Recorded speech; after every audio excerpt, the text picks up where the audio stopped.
Aujourd'hui, à la RATP, on a un problème de conditions de travail, où c'est pour ça qu'aujourd'hui, on se met en grève pour nos conditions de travail sur l'ouverture à la concurrence. Nous, on sait qu'à la RATP, on ne gagnera pas cette bataille avec une journée de grève. On ne va pas se mentir. Cette grève-là va se gagner en illimité. C'est pour ça qu'aujourd'hui, la CGT RATP ou même la Confédération, pour gagner sur cette retraite-là ou sur les conditions de travail ou l'ouverture à la concurrence, il faut partir dans du dur. Et dans du dur, à un moment donné, il faut y aller. On voit qu'aujourd'hui, les usagers se plaignent qu'il n'y a pas de chauffeur.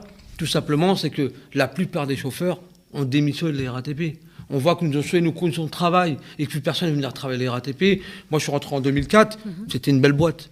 Aujourd'hui, depuis qu'on a Madame Pécresse ou je ne sais pas qui nous ramène au haut de la RATP, on avait Guy Loire, mais elle vient de partir pour raison familiale. Mais bon, allez savoir si c'est vrai, c'est raison familiale à 450 000 €. Je ne pense pas qu'on démissionne d'une boîte pour des raisons familiales. Je pense qu'elle n'a pas dû honorer son contrat. On a décidé de vendre la RATP. La RATP aujourd'hui fait le braquage du siècle. On va vendre le service public au plus offrant. La RATP prépare Cap Île-de-France.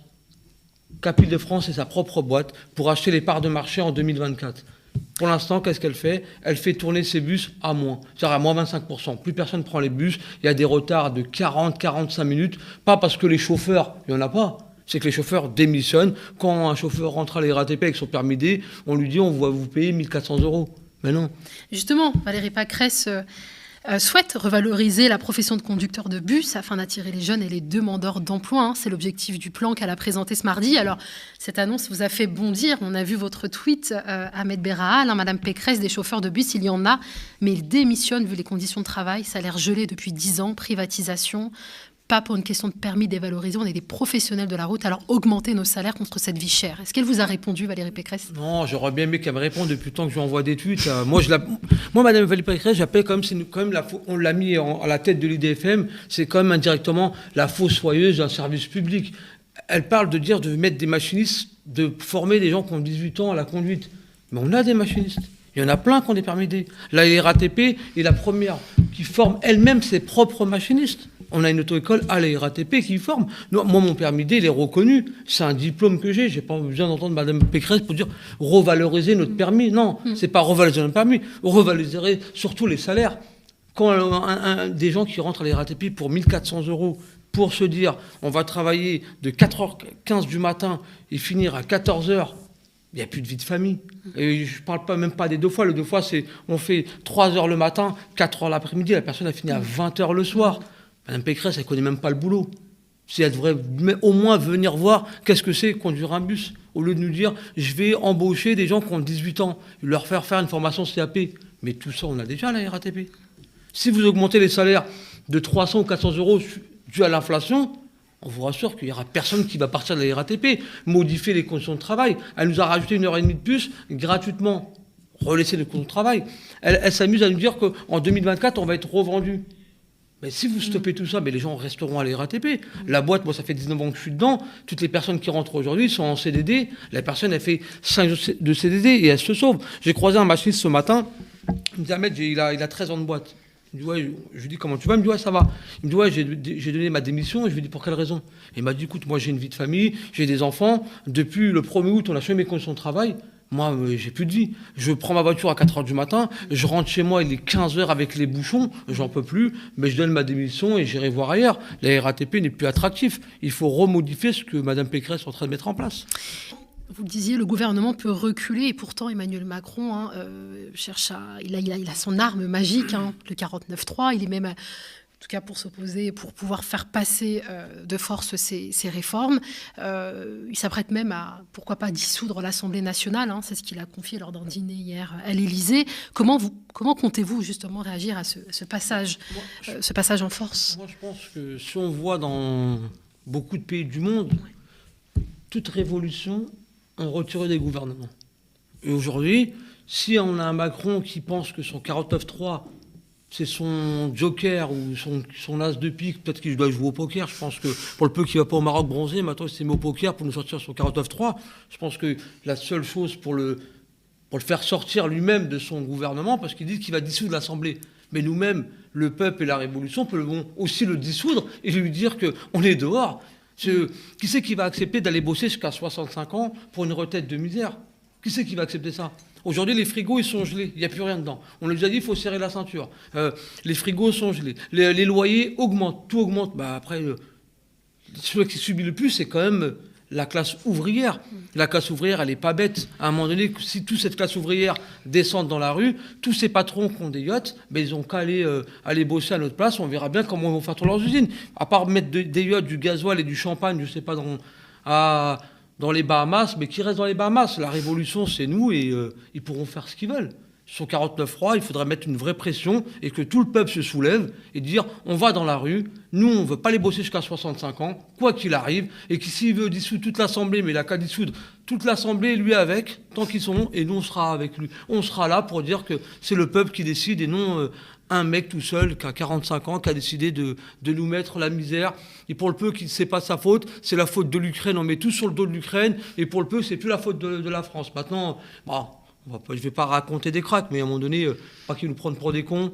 La ceinture, elle est serrée, les loyers sont durs, la vie, elle est dure, la vie devient chère, mais à un moment donné, il faut descendre dans la rue. On n'est pas là pour faire une révolution sur les réseaux sociaux. Il faut que tout le monde descende dans la rue pour dire à ce gouvernement il est temps que vous rentrez chez vous, on va prendre leur place. On a vraiment l'impression qu'il y a un ras-le-bol général qui s'exprime dans la rue contre les conditions de vie de plus en plus dures et que plein de colères se rejoignent. Ahmed Berrah. Bien sûr que la question du logement, c'est la question centrale. Hein. Quand on veut partir chez nos parents, moi j'ai grandi à Aulnay-sous-Bois, j'ai eu la chance de rentrer à l'RATP pour avoir un logement. J'ai plein d'amis qui sont à Aulnay-sous-Bois au 3000, qui se bataillent pour avoir un logement. Et pour le peu qu'ils en trouvent un, il faut donner des dessous de table, il faut payer des logements sociaux. Hein.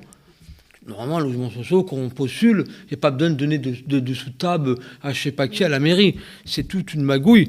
Et c'est devenu un business. Et la plupart des gens, c'est souvent dans les gens les plus précaires qui se retrouvent à galérer pour trouver des logements. Le gouvernement devrait déjà construire plus de logements sociaux. Elle ne le fait pas. Si on prendrait Neuilly, pourquoi il n'y a pas autant de logements sociaux là-bas ? Parce qu'ils préfèrent payer des amendes et ne pas mettre de logements. Ils ont 1% de logements sociaux. Logiquement, il y a un barème pour en mettre tant %. Ben, ils préfèrent payer des amendes en fin d'année et ne pas en mettre. Toutes les villes riches, mais ils ne veulent pas. C'est une magouille où il se dit, bon, on va stocker le maximum. Et après, il y a les marchands de sommeil qui vendent des logements, qui louent des logements à 900 000 euros et ils sont à 15 dedans.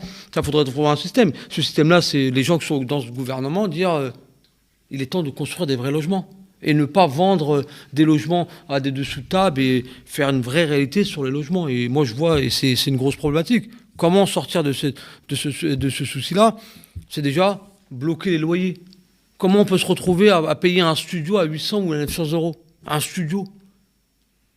Qui c'est qui va pouvoir payer un studio à 800 euros ? Déjà que le gouvernement dit, voilà, le loyer, on leur met un plafond net, et peut-être qu'il y aura des logements pour tous. Mais là, aujourd'hui, c'est devenu un business, le logement. On va pas se mentir. La question de la discrimination, on sait qu'il y a beaucoup de Noirs et Arabes qui ont beaucoup de mal à trouver un logement. C'est comme pour le boulot. Si on prend 3 CV, on met un Noir, un Arabe et un Blanc, je vous garantis que le Blanc, il a 90% de chances d'avoir le... Oui, c'est documenté. Voilà, on raconte pas de pipeau, et c'est pareil pour le logement. Et dans les gens qui ont des logements, qu'on achète dans le privé, il y a beaucoup de gens qui achètent, ils investissent dans ces logements. Mais l'État doit leur garantir, pour dire, voilà, si vous mettez un loyer à 800 euros, l'État prendra en charge tant, le locataire payera tant. C'est comme ça qu'on pourrait le reloger. Il y a beaucoup de logements. C'est que dans le privé, c'est super cher. En plus, c'est discriminatoire. On ne prendra jamais un Noir et un Arabe. Alors pour le peu que, aujourd'hui, quand je vois des gens qui vont louer juste un hôtel, un Uber, un hôtel sur le site, quand on voit que c'est un Arabe, un Noir, on leur dit à la fin, on ne vous donne pas les clés. Alors imaginez-vous, c'est une location de 2 jours. Alors imaginez-vous pour un loyer.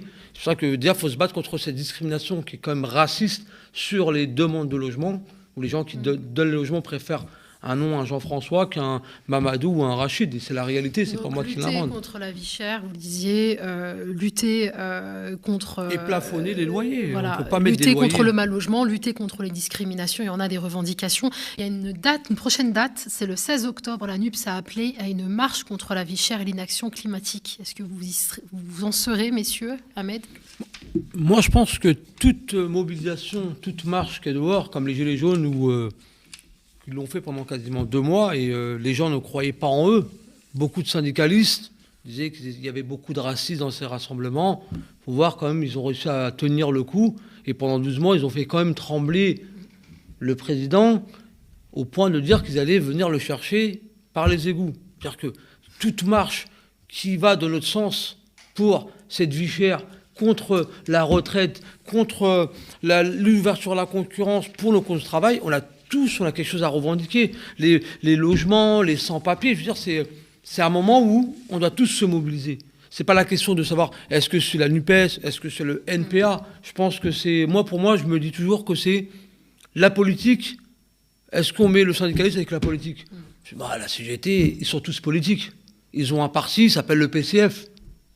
Je les connais. On va pas se mentir. Après, chacun sort un parti, chacun choisit son parti, mais quand on doit descendre dans la rue, on descend pour les mêmes revendications. Est-ce que les revendications, c'est la vie chère ? Oui. Est-ce que les revendications, c'est contre les conditions de travail ? Oui. Est-ce que c'est pour l'ouverture à la concurrence ? Oui. Est-ce que c'est contre la retraite à 65 ans ? Oui. C'est-à-dire, logiquement, tout le monde devrait descendre. Est-ce que l'étiquette syndicale, je veux dire, moi j'ai une étiquette syndicale depuis 19 ans à la CGT. Quand je suis parti en grève en 2009, il y avait plein de gens qui n'étaient pas syndiqués. Je veux dire, c'est notre intérêt à nous de descendre dans la rue et dire à ce gouvernement, on est là. Merci infiniment Adrien Cornet et Ahmed Berhal. Vous êtes les bienvenus quand vous voulez ici aux médias. Alors bien évidemment, on va continuer à couvrir ces mobilisations. Merci à vous de nous avoir suivis, d'avoir suivi Toujours Debout, cette quotidienne libre et indépendante. Alors vous savez, nous avons un grand projet, celui de débarquer sur votre télé et de tenir une antenne 24 heures sur 24, 7 jours sur 7. Mais ce projet ne peut se faire sans vous. Vous êtes la garantie de notre liberté, de notre indépendance. Nous devons absolument atteindre 12 500 abonnements payants à très court terme pour continuer cette programmation ambitieuse. Rendez-vous sur le mediatv.fr/soutien.